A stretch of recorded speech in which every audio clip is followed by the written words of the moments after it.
Hello students, मैं Sweety सालेचा, lecturer mechanical. आज आपको मिलिंग मशीन के कुछ और टॉपिक एक्सप्लेन करूँगी। लास्ट क्लास में हमने पढ़ा था classifications of the milling machine. आज हम पढ़ेंगे the column and knee type milling machine and the methods of the milling that are up milling, down milling and difference between this two. Now the column and knee type milling machine. Last class में मैंने आपको बताया था कि इसे column and knee type milling machine क्यों कहते हैं, क्योंकि हम ये अज्यूम करते हैं कि सपोज टू बी किसी पर्सन ने क्या कर रखा है, एक टेबल हाथ में ले रखी है और उस टेबल के ऊपर वो काम कर रहा है। इसका कंस्ट्रक्शन कुछ इस तरह से है। तो इसके मेन पार्ट्स क्या है?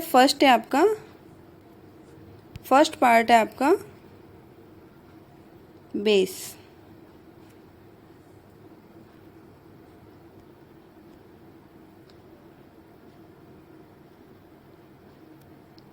ठीक है, तो बेस ये इसका बॉटम मोस्ट पार्ट होता है जो पूरी मशीन का लोड लेता है।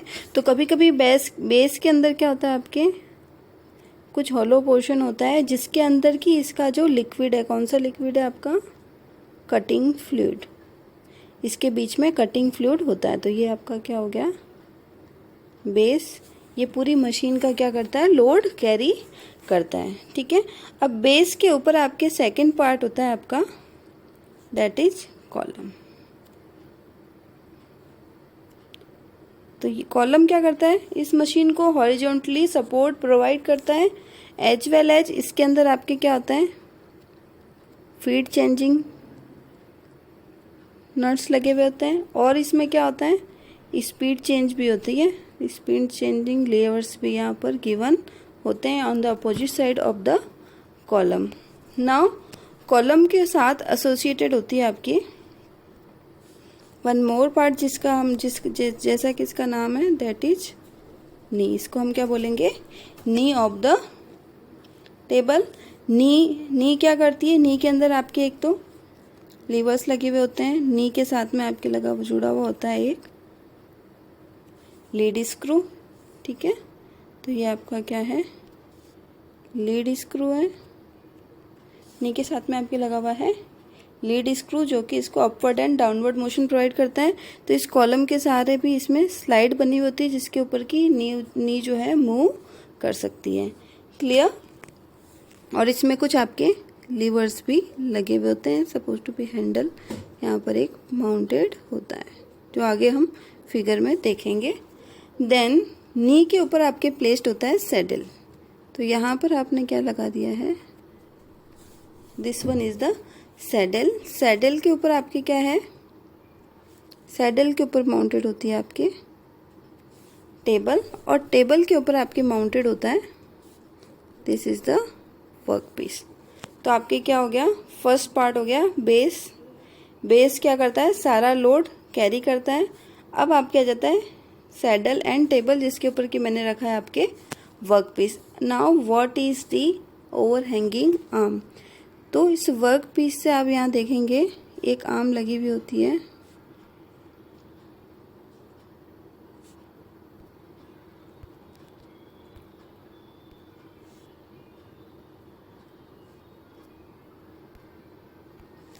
तो इसको हम बोलते हैं ओवरहैंगिंग आर्म, जिससे सपोर्टेड क्या होता है आपका?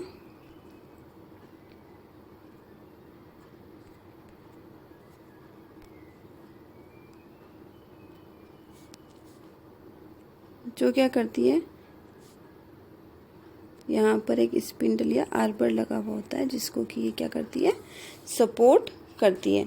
तो ओवरहैंगिंग आर्म क्या करती है? इसका टॉप मोस्ट पार्ट, जैसे कि हमने उसमें पढ़ा था हेड, वैसे ही इसमें क्या होती है? ओवरहैंगिंग आर्म होती है जिसके अंदर आपके लगा हुआ होता है आर्बर। आर्बर के बीच में जो फिटेड होता है वो होता है आपका स्पिंडल। अब आर्बर के अंदर यहाँ पर देखिए आप, जैसे कि यहाँ पर इस तरह से स्लॉट कटे हुए रहते हैं जिनको हम बोलते हैं स्पेसिंग कॉलर्स।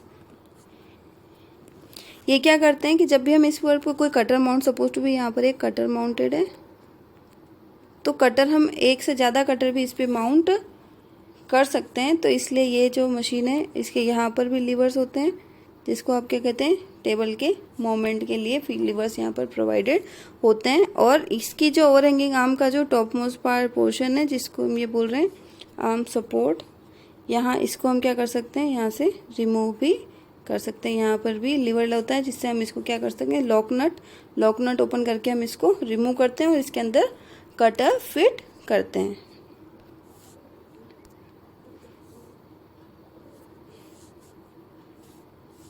तो हम देख लेते हैं, जैसा कि मैंने आपको बताया था, ये इसका सारा पार्ट है। फर्स्ट क्या हो गया आपका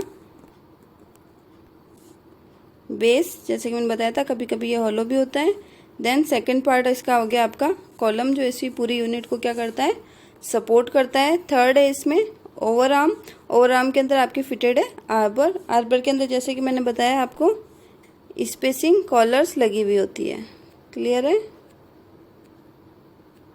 इन कॉलर्स का क्या फंक्शन होता है, इनको हम हटा के क्या कर सकते हैं, एक से ज़्यादा कटर भी इस पे माउंट कर सकते हैं।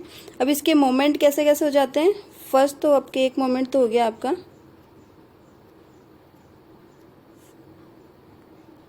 नी का अपवर्ड एंड डाउनवर्ड मोमेंट, जो किसकी सहायता से होता है, स्क्रू जैक की या लीड स्क्रू की सहायता से होता है। स्क्रू जैक में लीड स्क्रू लगाता है। सेकंड होता है आपका टेबल का लॉन्गिट्यूडनल मोशन, जो किसके थ्रू होता है, इस नी के ऊपर लॉन्गिट्यूडनल स्लॉट्स कटे हुए होते हैं। थर्ड होता है आपका टेबल का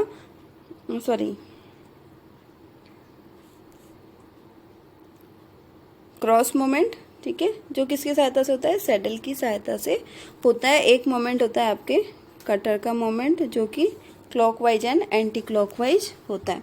अब हम सपोज जैसे देखते हैं कि टेबल को मोमेंट के लिए भी मोटर की सहायता है, तो ये मोटर जो है आपकी यहाँ कहीं प्लेस्ड होती है। क्लियर है? और मोटर से एक शाफ्ट होता है जो इससे कनेक्टेड होता है,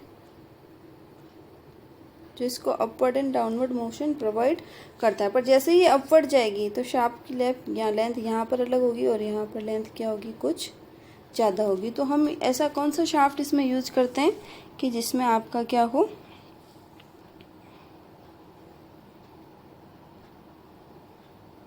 लेंथ कंटिन्यूअसली चेंज होती रहे। तो हम यहाँ देख लेते हैं शाफ्ट कौन सा यूज करते हैं। इसमें हम जैसे कि हमने आप लोगों ने टेलीस्कोप देखा होगा, टेलीस्कोप की शेप कैसी होती है,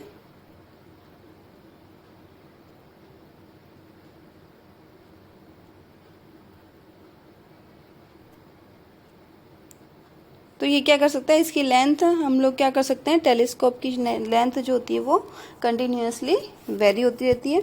तो वहाँ पर जो शाफ्ट लगा हुआ होता है उसकी लेंथ क्या होती है, कंटिन्यूअसली वेरी होती है। तो शाफ्ट के अंदर हम क्या करते हैं, दो होते हैं, एक तो होती है इंटरनल और इसके ऊपर एक और शाफ्ट जो है माउंटेड होती है, जिसके कारण से इसकी लेंथ क्या हो जाती है, वेरी होती है। तो ये शाफ्ट हो गया आपके telescopic shaft. Clear?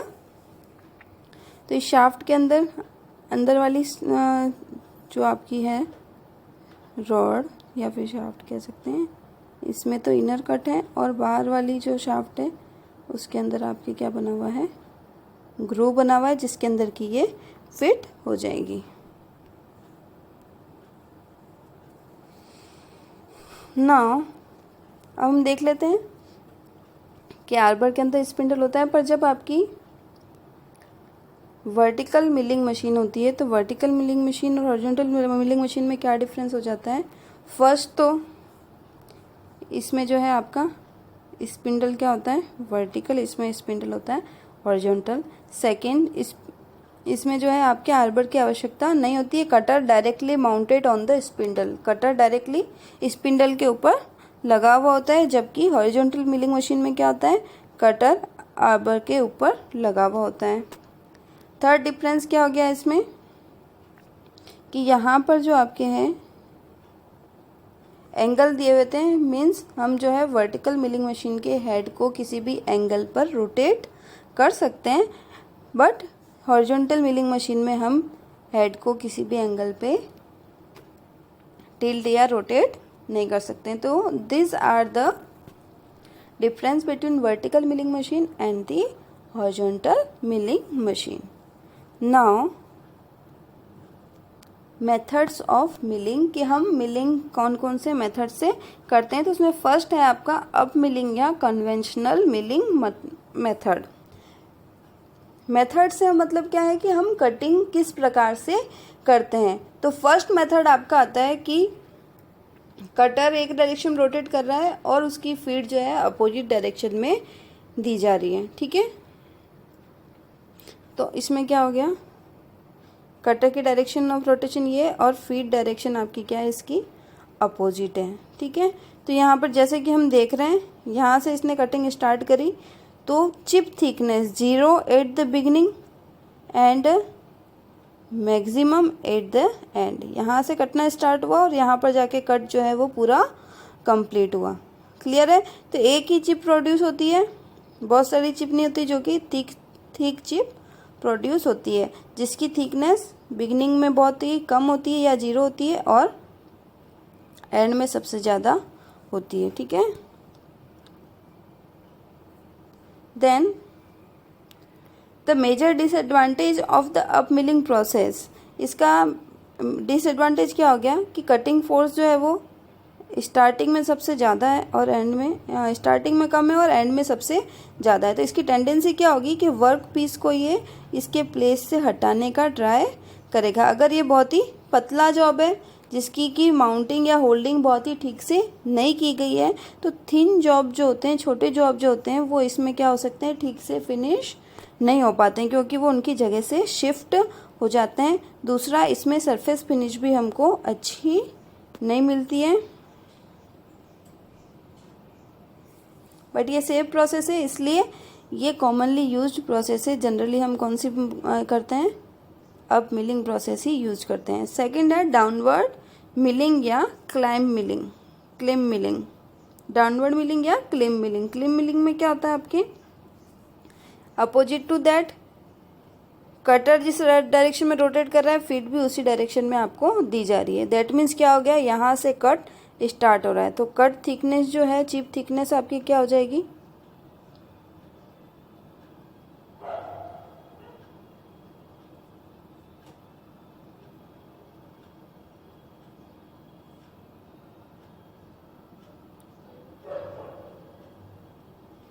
Chip thickness क्या हो जाएगी आपकी, बिगिनिंग में तो आपकी हो जाएगी मैक्सिमम और at the end of the cutting ये क्या हो जाएगी, मिनिमम। अब यहाँ पर जो है आपकी चिप्स, जैसा कि आप देख रहे हैं, चिप्स जो है वो आपकी फिनिश्ड सरफेस पे गिरती है, तो हमको यहाँ पे बैकलेश का ध्यान रखना पड़ता है। दूसरा, इसमें जो कटिंग फोर्स है, कटिंग फोर्स क्योंकि ये नीचे की तरफ मूव कर रहा है तो कटिंग फोर्स क्या हो जाएंगे आपके, इनकी टेंडेंसी होगी डाउनवर्ड। कटिंग फोर्स की टेंडेंसी क्या होगी, नीचे की तरफ। मीन्स जॉब को ये उखाड़ने की कोशिश नहीं करेंगे, ये क्या करेगा, जॉब जो भी है चाहे थिन जॉब है या थिक जॉब है, ये उसकी अपनी पोजीशन से मूव नहीं करेगा, केवल मूव करेगा तो क्या करेगा आपका कटर। नाउ इसमें क्या होगा, जैसे कि less friction is involve and consume less heat is generated. Less heat क्यों जनरेट होगी, क्योंकि एट द बिगिनिंग आपके क्या हो रहा है, मैक्सिमम चिप रिमूवल हो रहा है और एट द एंड इसमें चिप रिमूवल कंटिन्यूसली कम होता जा रहा है, तो इसमें फ्रिक्शन कंटिन्यूसली क्या हो रहा है, कम हो रहा है।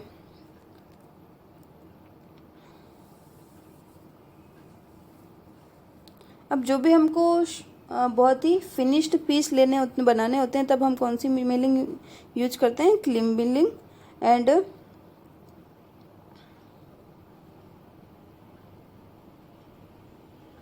इसमें पावर कंजप्शन भी बहुत थोड़ा कम होता है। क्यों होता है, क्योंकि दोनों की डायरेक्शन सेम है। अब हम देख लेते हैं कि what is the difference between this two. तो जैसा फर्स्ट तो हो गया था आपका डायरेक्शन का, अप मिलिंग में cutter rotates against the direction of table feed, ठीक है। और डाउन मिलिंग में क्या हो जाएगा, cutter rotates along the direction of the table feed. तो आपके जैसा कि दिख रहा है अप मिलिंग में डायरेक्शन ऑफ फीड डिफरेंट है, दोनों की अपोजिट है, और डाउन मिलिंग में डायरेक्शन ऑफ फीड सेम है। सेकंड क्या हो जाएगा, chip load on the teeth increase gradually from 0 to maximum. क्यों होगा ग्रेजुअली? क्योंकि स्टार्टिंग में, बिगिनिंग में तो चिप थिकनेस क्या है, कम है, और at the end of the cut chip thickness सबसे ज़्यादा है। तो स्टार्टिंग में तो फोर्स टीथ पे क्या होगा, कम लगेगा, पर एंड में क्या हो जाएगा, इस पे फोर्स बहुत ही ज़्यादा लगेगा। इससे यहाँ पर हीट जनरेशन की प्रॉब्लम होगी। अनलेस डाउन मिलिंग में क्या होगा, decrease gradually from maximum to 0 during the contact period on the each tooth. ठीक है, तो मैक्सिमम से 0 होगा, तो स्टार्टिंग में मैक्सिमम है, तो इसमें क्या हो जाएगा, हीट जनरेशन कम होगी as compare to up milling. Now cutting force का मैंने आपको बताया था, कटिंग फोर्स की डायरेक्शन क्या होगी इसमें, direction of cutting force is upward unless direction of cutting force in down milling is the downward. That's why we called up milling and down milling. Now fourth, burr is formed only on unfinished surface. ठीक है,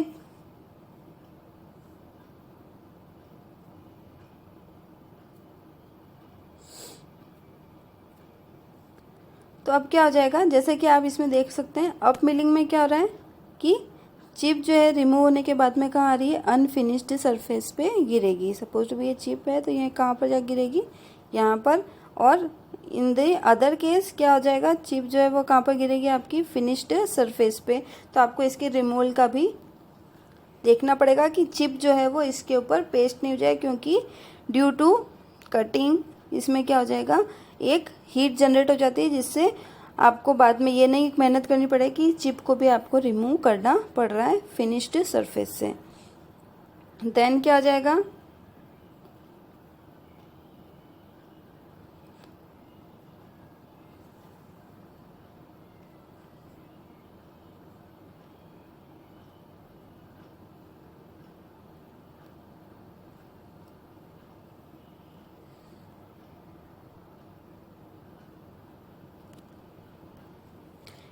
tooth experience gradual loading as contact start with 0 chip load. क्योंकि starting में chip load क्या था, आपका 0 था, तो इसमें लोड जो होता है वो ग्रेजुअली इंक्रीज हो रहा है, बट इसमें क्या हो रहा है, लोड ग्रेजुअली डिक्रीज हो रहा है। And the 6 point is the no backlash eliminator is required, means यहाँ पर आपकी कूलेंट की ज़रूरत नहीं है, जबकि यहाँ पर क्या है, कंटिन्यूसली कूलेंट की ज़रूरत होता है डाउन मिलिंग में, क्योंकि चिप जैसा कि मैंने आपको बताया था फिनिश सरफेस पे गिर रही है, तो यहाँ पर इसके हीट जनरेशन बिल्कुल भी नहीं होना चाहिए, या फिर हमको कंटिन्यूसली कूलिंग यहाँ पर प्रोवाइड करनी पड़ेगी। तो आपके क्या हो जाएगा, तो नेक्स्ट क्लास में हम लोग पढ़ेंगे types of cutters and operations of the milling. Thank you all of you.